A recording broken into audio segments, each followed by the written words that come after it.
This is personally my favorite story of the week. OpenAI just published a blog post explaining that they had to tell their AI to stop talking about goblins. It happens to us all. Sometimes we just want to talk about goblins. Their most advanced model, GPT 5.5, the one that they just released to compete with Anthropic, it kept calling things little goblins. I think that's a term of endearment. I think that's pretty cute. Goblin mentions were technically up 175% since November. Someone dug into Codex's internal instructions and actually found a line that says, never talk about gremlins, goblins, raccoons, trolls, ogres, pigeons, or other animals or creatures unless it's absolutely and unambiguously relevant to the user's query. That is something that I say to myself in the mirror every time I go to a party. And it never works. It never holds. It's genuinely insane. Here's what happened. OpenAI has been training its models to have distinct personalities, making ChatGPT warmer, friendlier, more engaging.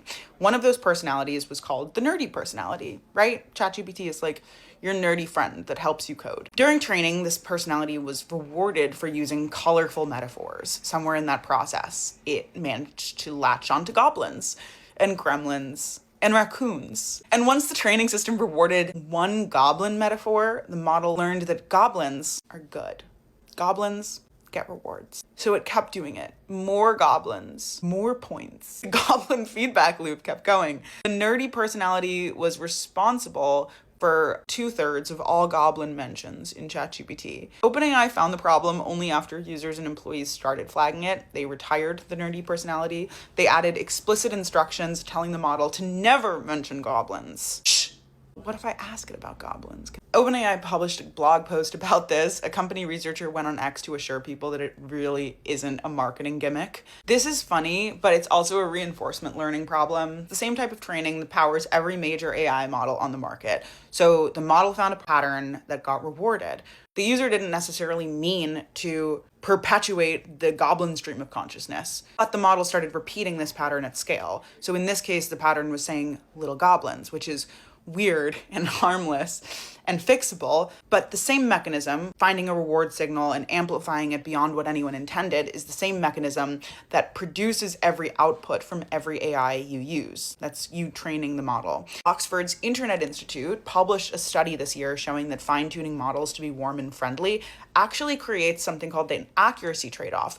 So they get more personable, but they also get more likely to make things up or agree with things that aren't true. The goblin problem, as I like to call it, is the silly version of that finding. The model was trained to be engaging and it decided goblins were engaging. It's like your weird cousin who is questionably maybe high at family dinner. Until goblin mentions were up by 175% though, nobody told this model to stop. Scale that mechanism to something that isn't goblins. Medical advice, legal analysis, financial recommendations, things that affect code that runs on critical infrastructure. When the reward signal goes wrong on goblins, you get a funny blog post. But when it goes wrong on something that matters, you get something much worse. The little goblin problem might be a big catastrophe in the wrong context. The question is what the next goblin is. In the meantime, the nerdy model that likes to slip into goblin mode has been temporarily vanquished. And I kind of hate to see it go.